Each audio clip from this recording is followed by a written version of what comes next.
President Bola Tinubu has again expressed strong optimism about Nigeria's economic future. Well, the president also confirmed that the country's non-oil revenue generation has outperformed budgetary expectations. So tonight, Babajide Ogunsowo, who is the founder of Leadership by Data and Channels Television's chief data analyst, is here to share the vital facts, the evidence and insights about Nigeria's actual revenue performance. Thank you very much, Babajide, for joining us on the News at 10. Good evening, Anna. So what is the true picture and the state of government finances? What does the revenue curve look like? So for us to really know the true picture, we're going to have to look at the statement made by the president. And yes, there was a official press release by the Office of the Special Advisor of Information and Strategy. So let's take a look at that, and then we can compare that with some of the evidence we have. From the official press release, it's clear they said that the president said from January to August 2025, total collections reached 20.59 trillion naira. Now, this was the official state press release earlier this week on Wednesday. Now, is this the true picture? Unfortunately, the official information we have that we're going to use as a reference is the Central Bank or the National Bureau of Statistics, and the only information that they've released this year is as up to the end of March. So we have information January to March. We don't have January to August. However, and if we take a look at those numbers January to March, we see a bit of consistency. So what the Central Bank's official document shows is in the first 90 days of this year, total federal collected revenue, 7.2 trillion naira January to March. That's a monthly average of about 2.4 trillion naira. And if we go by that run rate, it is very possible that, yes, January to August, what the president said is right. 20.59 trillion naira is really possible because as of earlier this year, we are already on that run rate. So, yes, there's a high chance that that is correct. 20.59 trillion naira is very likely an accurate representation of how much gross total money has come into the Federation account. But beyond that, let's take a look at the other two critical things, which is the oil revenue and the non-oil revenue. And if we take a look at exactly what the position on oil revenue and non-oil revenue as well, from that statement, we also see a lot of consistency. The Central Bank's report earlier in the year had showed that non-oil revenue as at the first 3 months of the year, 4.7 trillion naira, accounting for 65% of total monies that went into the Federation account. So yes, the second fact check is correct. Non-oil revenue is significantly outpacing oil revenue.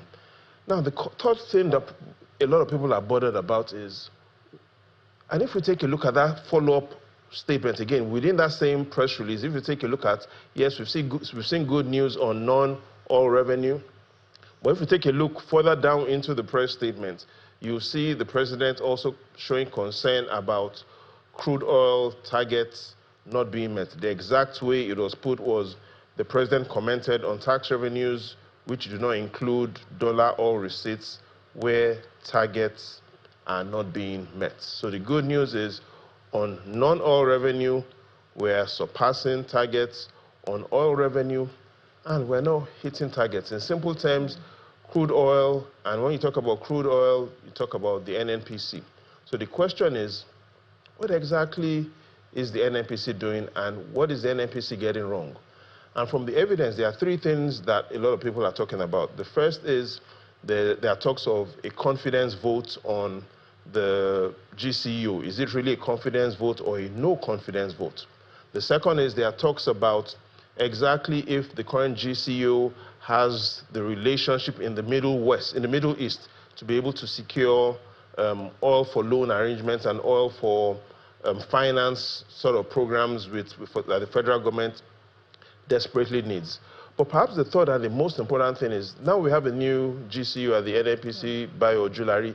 The concerns it's been in office as well for over 150 days, yet the NNPC doesn't seem to have a clear operational and business strategy.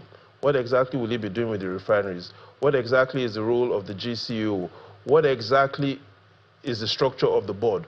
So what we've seen is there's still a lot that is going on in the NNPC that is making it hard for the NNPC to focus on its core responsibility and achieve those sort of targets. Yes, we understand what is going on globally in the crude oil market also has some implications, but overall there's a lot going on in the NNPC that is suppressing the potential of the state-led corporation. But Babajide, what is the driving force of the government's non-oil revenue growth? Now, there are several ways to look at this, but overall, what the evidence does really show, it's families like you and I that is really making this non-oil revenue numbers look big. What do I mean? If we take a look at the evidence from the central bank on what is really promoting and growing our non-oil revenue, 3 words: value-added tax. The point I'm making is, let's take a look at what happened in the first quarter of this year relative to the first quarter of last year. Year on year, value-added tax has grown by 51%. So within the last 12 months, we've seen value-added tax grow, and value-added tax really is tax families like you and I pay, consumption tax. Beyond that, in the first half of this year, total oil non-revenue to the Federation account, 4.7 trillion naira. However, again, value-added tax accounted for 44% of total non-oil revenue. So the real magic that is growing non-oil revenue is families. It is the Nigerian businesses and the Nigerian consumers. But does more revenue guarantee that the government will put in more money in healthcare and education? So, Anne, the picture is, there's the revenue part, which the picture looks better than it did previously. But that's not the full picture.